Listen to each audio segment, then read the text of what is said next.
ഇപ്പോൾ പൊതുവെ ചർച്ച കഴിഞ്ഞ കുറച്ച് നാളുകളായിട്ട് ഭാരതാംബയാണ്.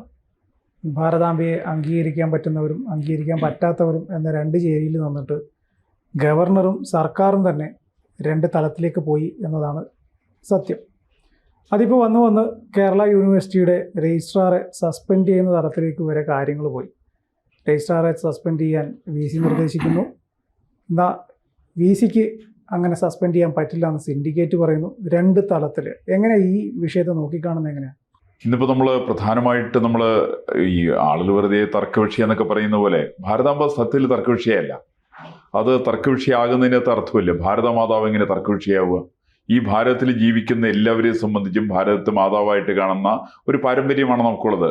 അതിനകത്ത് ജാതിയോ മതമോ രാഷ്ട്രീയമോ ഒന്നും ബാധകമല്ല. ഈ ഭാരതാംബയുടെ തന്നെ നേരത്തെ ഞാൻ പലവട്ടം പറഞ്ഞിട്ടുണ്ട്, ഭാരതാംബയുടെ ക്ഷേത്രങ്ങൾ തന്നെ വരുന്നത് അതൊരിക്കലും ഈ RSS വരുന്ന സമയത്തൊന്നും അല്ല വരുന്നത്. RSS സ്ഥാപിക്കുന്നതിന് മുമ്പായിട്ട് ഭാരതാംബയുടെ ചിത്രം വരച്ചത് രവീന്ദ്രനാഥ് ടാഗോറിന്റെ ജ്യേഷ്ഠന്റെ മകനാണ്. അത്രയ്ക്കും വലിയൊരു പാരമ്പര്യം അതിനെ സംബന്ധിച്ചുണ്ട്. 1904 മറ്റാണത് RSS സ്ഥാപിക്കുന്നതിന് 21 കൊല്ലക്കാലത്തിന് മുമ്പായിട്ട്. അത്രയും വലിയൊരു പാരമ്പര്യമുള്ള ഭാരതമാതാവിന് ക്ഷേത്രം എല്ലാതൊക്കെയുണ്ട്. ഇപ്പൊ വാരണാസിയില് ഭാരതമാതാവിന് ക്ഷേത്രം ഉദ്ഘാടനം ചെയ്തത് അത് മഹാത്മാഗാന്ധി ഉദ്ഘാടനം ചെയ്തത്, ഹരിദ്വാറിൽ ഉദ്ഘാടനം ചെയ്തത് ശ്രീമതി ഇന്ദിരാഗാന്ധിയാണ്. അതുപോലെ ഇൻഡോറിൽ മറ്റൊരു ക്ഷേത്രമുണ്ട്. നമ്മൾ ഇതൊന്നും അല്ലെന്ന്. ഇപ്പൊ ഈ പറയുന്ന KS അനിൽകുമാർ എന്ന് പറയുന്ന അനിൽകുമാറിന് വിവരക്കേടിന്റെ ലക്ഷണം പറഞ്ഞാല് അദ്ദേഹം രജിസ്ട്രാറായിട്ടുള്ള കേരള യൂണിവേഴ്സിറ്റി ഉണ്ടല്ലോ, ആ കേരള യൂണിവേഴ്സിറ്റിയിൽ അദ്ദേഹത്തെ രജിസ്ട്രാർ ആയിട്ട് വരുന്നതിന് മുമ്പുണ്ടായിരുന്ന വൈസ് ചാൻസലർമാര്, ഇതിന്റെ തുടക്കക്കാരൻ സർ CP രാമസ്വാമി അയ്യരാണ്. അദ്ദേഹമാണ് തുടങ്ങിയത്. 250 ഏക്കർ സ്ഥലത്തിലാണ് തുടങ്ങി വെച്ചത്. 250 ഏക്കർ സ്ഥലം ഉണ്ടായിരുന്ന കേരള യൂണിവേഴ്സിറ്റിക്ക് ഇന്നിപ്പോ എത്ര ഏക്കർ സ്ഥലമുണ്ട്? അത് ഈ അനിൽകുമാർ എന്ന് പറയട്ടെ. അനിൽകുമാറിനെ പോലുള്ള പിടിപ്പുകെട്ട കഴിവുകെട്ട ഉദ്യോഗസ്ഥന്മാർ ഭരണത്തിൽ ഇരിക്കുന്നതിന്റെ പേരിൽ ഞാൻ മനസ്സിലാക്കുന്നതിന് 150 ഏക്കർ സ്ഥലം മറ്റേ ഉള്ളത്. ബാക്കി മുഴുവൻ സ്ഥലം പോയി. ഒരു യൂണിവേഴ്സിറ്റി എന്ന് പറഞ്ഞാൽ അത് മതിയോ?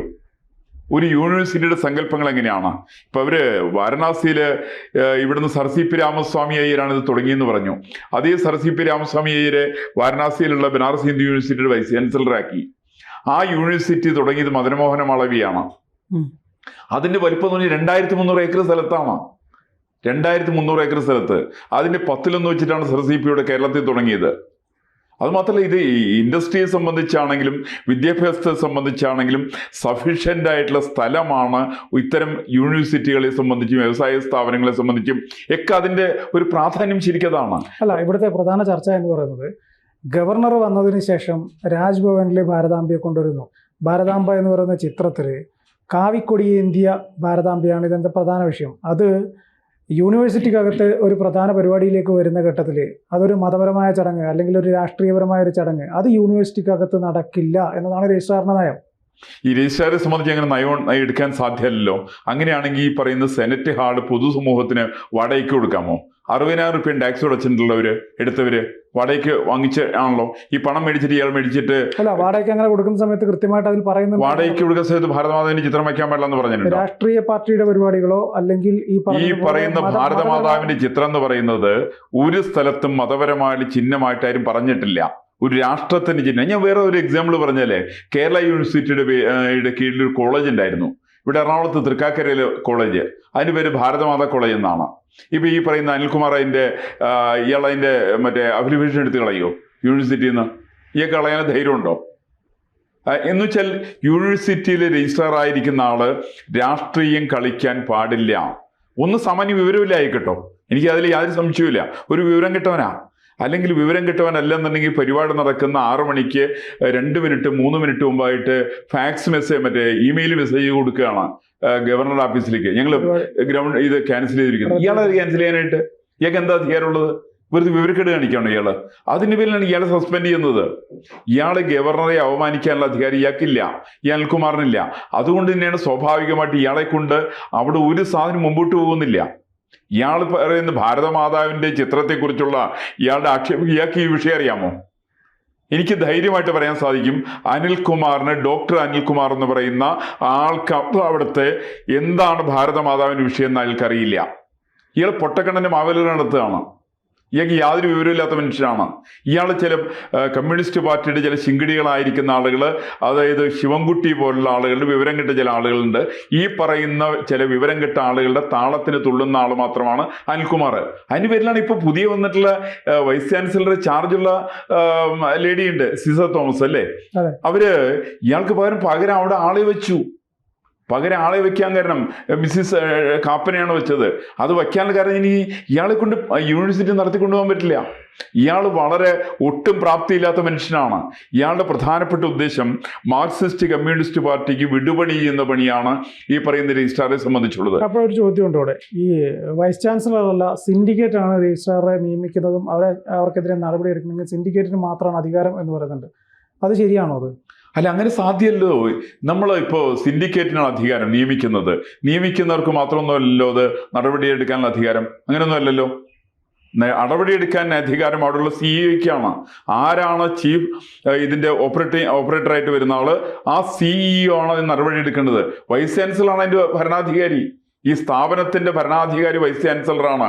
അദ്ദേഹത്തിന് ഇവരെ വെച്ച് പൊറിപ്പിക്കാൻ സാധ്യമല്ലെങ്കിൽ, ഇയാളെ കൊണ്ട് അവർക്ക് നടത്തിക്കൊണ്ടുപോകാൻ സാധ്യമല്ലെന്ന് ബോധ്യം വന്നിട്ടുണ്ടെങ്കിൽ ആ പറയുന്ന ഉദ്യോഗസ്ഥനായിട്ട് നടപടിയെടുക്കാം.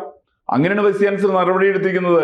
മോഹൻ കുന്നമ്മൽ നടപടിയെടുക്കുന്ന സമയത്ത് ഇയാൾ ചെയ്തെന്നെങ്കിൽ അനിൽകുമാറിനെ പോലുള്ള ആളുകൾ ചെയ്തത്, അയാളുടെ ശിങ്കിടികളായിരിക്കുന്ന SFIക്കാരെ വെച്ചുകൊണ്ട് അവിടെ അനിൽകുമാറിന്റെ പടം ഉണ്ടാക്കി.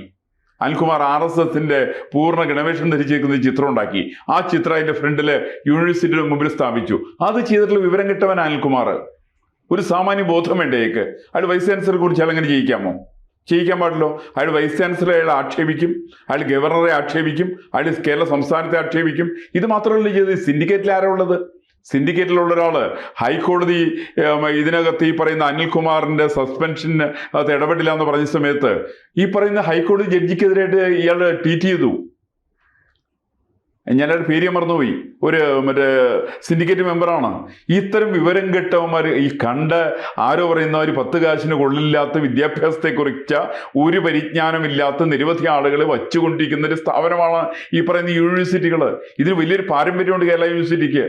കാരണം സർ CP രാമസ്വാമിയേര് വൈസ് ചാൻസലർ ആയിരിക്കുന്ന സമയത്ത് അദ്ദേഹം അതിൻ്റെ വൈസ് ചാൻസലർ ആയിരിക്കുന്ന സമയത്ത് അദ്ദേഹം അവിടെ ക്ഷണിച്ചത് ആൽബർട്ട് ഐൻസ്റ്റീനാണ്. അത് നമ്മൾ മനസ്സിലാക്കണം. ഈ ആൽബർട്ട് ഐൻസ്റ്റീൻ്റെ ആ സ്ഥാനത്തുണ്ടായിരുന്ന അത്രയും ഉന്നതമായിരിക്കുന്ന വിദ്യാഭ്യാസ രംഗത്ത് പ്രാവീണ്യം തെളിയിച്ചിരിക്കുന്ന ആളുകളെ വെച്ച് നടത്തിയിരുന്ന യൂണിവേഴ്സിറ്റിയിലാണ് ഈ പറയുന്ന അനിൽകുമാരന്മാർ വരുന്നത്. വിളനിലങ്ങൾ വരുന്ന ആ നിലയ്ക്കാണ്. ഈ പറയുന്ന മറ്റുള്ള ചില മന്ദബുദ്ധികളൊക്കെ വരുന്ന ആ സമയത്താണ്. അതിൻ്റെ പേരിലാണ് കേരള യൂണിവേഴ്സിറ്റിക്ക് ഒരു കാലത്തൊരു നല്ലൊരു പേരുണ്ടായിരുന്നു. ആ പേര് മുഴുവൻ രാഷ്ട്രീയം കളഞ്ഞെടുക്കുകയാണ്. ഇതിനകത്ത് ഭാരതമാതാവിൻ്റെ വിഷയം അതൊരിക്കലും ഒരു വിവാദ വിഷയമല്ല, അതൊരു മതചിഹ്നമല്ല. നിരവധി തെളിവുകൾ അതിനകത്തുണ്ട്. കാരണം മതചിഹ്നം എന്നൊക്കെ പറഞ്ഞിട്ട് മത നേതാക്കന്മാർ മാത്രം ആചരിക്കുന്നതാണ്. ഇത് അങ്ങനെയൊന്നുമല്ലല്ലോ. ഏത് ആശ്രമത്തിലാണ് ഭാരതമാതാവിൻ്റെ ചിത്രമുള്ളത്? ഞാൻ കണ്ടിട്ടില്ല. അനിൽകുമാർ കണ്ടിട്ടുണ്ടോ എന്ന് എനിക്കറിയില്ല. മറിച്ച് ഭാരതമാതാവിൻ്റെ ചിത്രമുള്ളത്, ഭാരതമാതാവിന് ക്ഷേത്രമുണ്ട് ഭാരതത്തില്. ഹരിദ്വാറിലും വാരണാസിയിലും ഉജ്ജയിനിയിലും അടക്കമുള്ള നിരവധി സ്ഥലത്ത് ഭാരതമാതാവിന് ക്ഷേത്രമുണ്ട്. ഈ ക്ഷേത്രത്തിന്റെ കാരണം ഭാരതത്തിലെ ആളുകൾ ഈ നാടിനെ അമ്മയായിട്ടാണ് കാണുക. അത് കാണാൻ അനിൽകുമാർ പറ്റൂല. അനിൽകുമാറിന്റെ ശിങ്കിടികൾക്കും പറ്റില്ല, ശിവൻകുട്ടിക്കും പറ്റില്ല, പ്രസാദിനും പറ്റില്ല. അപ്പൊ അതുകൊണ്ട് ഈ ഒരു ചിത്രം വരച്ച് കാവിക്കൂടി കണ്ടു കഴിഞ്ഞിട്ടുണ്ടെങ്കിൽ ഈ ചില ആളുകൾക്ക് പറയാറുണ്ട്, ഈ കറുപ്പ് കണ്ടിട്ടുണ്ടെങ്കിൽ ചില സാധനങ്ങൾ ഇളകി മറിയുന്ന കേട്ടിട്ടുണ്ട്. ഇതേപോലെ ഇളകി മറിയാനായിട്ട് ഈ പറയുന്ന മന്ത്രിമാർ നിയമിക്കുന്ന രജിസ്ട്രാർമാരും വൈസ് ചാൻസലർമാരും ഒക്കെ തയ്യാറായിട്ടുണ്ടെങ്കിൽ ഇതിനെങ്ങനെ പൊതുസമൂഹം എങ്ങനെ അംഗീകരിക്കും?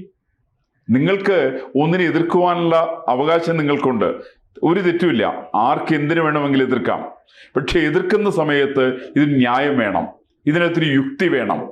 ഈ യുക്തി കേരള യൂണിവേഴ്സിറ്റിയിൽ ഉദ്യോഗസ്ഥന്മാരെടുക്കുന്ന സമയത്തും വൈസ് ചാൻസലർ എടുക്കുന്ന സമയത്തും യൂണിവേഴ്സിറ്റിക്ക് പ്രയോജനപ്രദമായിട്ടുള്ള രീതിയിൽ കാര്യങ്ങൾ നടക്കണം. ഇത് എന്ത് പ്രയോജനമാണ്? ഈ തരത്തിൽ അനാവശ്യമായി വിവാദം സൃഷ്ടിച്ചിട്ട് അവിടെ SFIക്കാരെയും KSUക്കാരെയും വ്യാപകമായിട്ട് കോളേജിലേക്ക് അഴിച്ചു വിട്ടുകൊണ്ട് ഈ പറയുന്ന പരിപാടികൾ ഇവർക്ക് വേറെ ഒന്നും ചെയ്യാമായിരുന്നില്ല. ഞാൻ മനസ്സിലാക്കുന്ന വസ്തുത, ഗവർണർ പങ്കെടുക്കുന്ന സ്വകാര്യ പരിപാടിയിലാണ്. ഈ സ്വകാര്യ പരിപാടി ഇവർക്ക് ആദ്യം തന്നെ കൊടുക്കണ്ടെന്ന് തീരുമാനിക്കാമായിരുന്നല്ലോ. കൊടുത്തിട്ട് ഒരാഴ്ചയിലേ ആയുള്ളൂ. 25-ാം തീയതിയാണ് അവിടെ പരിപാടി നടന്നത്. ഞാൻ മനസ്സിലാക്കുന്നത് അവിടെ 18-ാം തീയതി ശേഷമാണ് പെർമിഷൻ കൊടുത്തത്. എന്ന് വെച്ചാൽ ഒരാഴ്ച തടസ്സമുള്ളൂ. ഈ ഒരാഴ്ച കാലം കൊണ്ട് ഇയാൾക്ക് ഈ വിവരമില്ലാത്ത മന്ദബുദ്ധിയായിട്ടുള്ള അനിൽകുമാർ ഒന്ന് മനസ്സിലാക്കണ്ടേ ഇയാൾ ആർക്കാ വാടകയ്ക്ക് കൊടുത്തത്? ഈ വാടകയ്ക്ക് കൊടുത്തവർ എന്താ ചെയ്യുക? ഇയാൾ വാടകയ്ക്ക് കൊടുത്തത് അവിടെ പത്മനാഭ സേവാ സമിതിക്കാണ് വാടകയ്ക്ക് കൊടുത്തത്. ഈ പറയുന്ന പത്മനാഭ സേവാ സമിതി എന്ന് പറയുന്നത് എന്താണ്? അതിന്റെ ബാക്ക്ഗ്രൗണ്ട് ഇയാൾ പരിശോധിച്ചിട്ടുണ്ടോ? ഇയാൾ എന്താ പരിശോധിക്കേണ്ടിരുന്നത്? ഇയാൾ എന്തിനു വേണ്ടിയാണ് അത് കൊടുത്തത്? അപ്പൊ ഇയാൾ വിചാരിച്ചു 60,000 കിട്ടുമല്ലോ എന്ന് വിചാരിച്ചു. 60,000 ടാക്സിനും കിട്ടുമല്ലോ, ഒരു പണം കയ്യിൽ വന്നല്ലോ എന്നുള്ളതാണ് ഇയാൾ തൃപ്തിപ്പെട്ടത്. ഇങ്ങനെ പണത്തിന് വേണ്ടിയുള്ള ആർത്തി പിടിക്കുന്ന രജിസ്ട്രാർമാരും വൈസ് ചാൻസലർമാരുമാണെന്ന് പല സ്ഥലത്തുള്ളത്. ഇവർക്ക് വിദ്യാഭ്യാസത്തിലല്ല താല്പര്യം. കുട്ടികളുടെ വിദ്യാഭ്യാസം ഒരു വിഷയമേ അല്ല. അല്ല, നിലവിൽ ഇപ്പൊ അവിടുത്തെ ഭരണം പ്രതിസന്ധിയിലേക്ക് പോയില്ലേ? ഭരണം നേരത്തെ തന്നെ എങ്ങനെയാണ്? ഈ യൂണിവേഴ്സിറ്റി എത്ര വർഷങ്ങളായിട്ട് ഇവര് നശിപ്പിച്ചുകൊണ്ടിരിക്കുകയാണ്. ഈ യൂണിവേഴ്സിറ്റിയിൽ വിദ്യാഭ്യാസ വിചക്ഷണന്മാരായിരിക്കുന്ന പാണ്ഡിത്യമുള്ളവർ ആരെങ്കിലും ആ യൂണിവേഴ്സിറ്റിയിലുണ്ടോ? ഇല്ലല്ലോ. ഇന്ന് യൂണിവേഴ്സിറ്റിയുടെ ഇന്ത്യയിലെ യൂണിവേഴ്സിറ്റിയുടെ നിലവാരത്തില് കേരള യൂണിവേഴ്സിറ്റിയുടെ സ്ഥാനം എത്രാമതാണത്? ഇത് ഇത്തരത്തിലുള്ള അവസ്ഥയിൽ എത്തിച്ചതാരാണത്? നിലവാരം കുറഞ്ഞ രാഷ്ട്രീയമാണ്. അതിനകത്ത് രജിസ്ട്രാർ ഒരു നിലപാട് സ്വീകരിക്കുന്ന ഇത് ശരിയാണോ? രജിസ്ട്രാർ അത്തരത്തിൽ നിലപാട് സ്വീകരിക്കാമോ? കുറച്ചുകൂടി സത്യസന്ധനാകേണ്ടതല്ലേ? ഇവർക്ക് കൊടുക്കാതിരിക്കാം. ആർക്ക് വേണമെങ്കിലും കൊടുക്കാതിരിക്കാനുള്ള അധികാരമുണ്ട്. ഇയാൾ കൊടുക്കാതിരുന്നാൽ പോരെ? ഇയാളത് കൊടുക്കുക, പണം മുഴുവൻ മേടിച്ചിട്ട് പെട്ടിയിലിടുക, അതിനുശേഷം ഇവിടെ അത് ചെയ്യാൻ പാടില്ല ഇത് ചെയ്യാൻ പാടില്ല എന്നൊക്കെ പറയുക. ഈ സ്വകാര്യ പരിപാടികൾക്ക്, സർക്കാർ പരിപാടിക്ക് ഇയാൾ ഫോട്ടോ വെക്കേണ്ടെന്ന് തീരുമാനിക്കുന്നത് നമുക്ക് വേണമെങ്കിൽ മനസ്സിലാക്കാം. ഇയാളുടെ നയാണെന്ന് വേണമെങ്കിൽ മനസ്സിലാക്കാം. പക്ഷേ സ്വകാര്യ പരിപാടിക്ക് ഞാനൊരു പരിപാടിക്ക് പണം കൊടുത്തിട്ട് അവിടെ അടച്ചിട്ട് അവിടെ പ്രോഗ്രാം നടത്തിയിട്ടുണ്ടെങ്കിൽ അതെങ്ങനെ നടത്തണം എന്നുള്ളത് ഞാനാ തീരുമാനിക്കുന്നത്. അത് ഈ പറയുന്ന മന്ദബുദ്ധിയായിട്ടുള്ള അനിൽകുമാർ അല്ല തീരുമാനിക്കേണ്ടത്. ഇത് കോടതി തിരിച്ചറിഞ്ഞിട്ടുണ്ട്. ആ കോടതി തിരിച്ചറിഞ്ഞത് കൊണ്ടാണ് അനിൽകുമാർ എന്ന് പറയുന്ന ആളുടെ സസ്പെൻഷൻ പിൻവലിക്കാതിരുന്നത്. ഇപ്പൊ നമ്മൾ മനസ്സിലാക്കുന്ന അവിടെ 2 പേരെ അവിടെ രജിസ്ട്രാർമാരുള്ളത്. ഈ 2 പേരെത്താനുള്ള കാരണം ഇയാളെ കൊണ്ട് ഈ പണി പറ്റില്ല. ഇയാൾക്ക് ഏറ്റവും നല്ല പണി എന്ന് വെച്ചിട്ടുണ്ടെങ്കിൽ AKG സെന്ററിലെ സൂപ്രണ്ടായിട്ടുള്ള പണിക്ക് പോവുക. AKG സെന്ററിൽ സൂപ്രണ്ടായിട്ടുള്ള പണിക്ക് പോകേണ്ട ആള് യൂണിവേഴ്സിറ്റിയിൽ രജിസ്ട്രാറായിട്ട് വന്നിട്ടുണ്ടെങ്കിൽ ഈ തരത്തിൽപ്പെട്ട അധപ്പതനം സ്വാഭാവികമാണ്. അതാണ് അവിടെ സംഭവിച്ചത്. ഈ ഭാരതാംബയുടെ ചിത്രത്തെ സംബന്ധിക്കുന്ന ഒരു പരിജ്ഞാനവും അനിൽകുമാറിന് ഇല്ല എന്നുള്ള വിവരം എനിക്ക് വസ്തുനിഷ്ഠമായിട്ട് തെളിയിക്കാൻ വേണ്ടി സാധിക്കും. ഒരു സംശയം എന്നെ സംബന്ധിച്ചില്ല. അതുകൊണ്ട് ഇനി ഈ പറയുന്ന വിവാദം എന്ന് പറയുന്ന സംഗതി അയാളുടെ കഴിവുകേടിനെ മറച്ചു വെക്കാൻ വേണ്ടിയിട്ട് അയാളെ പൊക്കിക്കൊണ്ടുവരുന്ന ചില വിവാദങ്ങൾ മാത്രമായിട്ടാണ് ഞാനിതിനെ കാണുന്നത്. അതിൻ്റെ അടിസ്ഥാനത്തിലാണ്.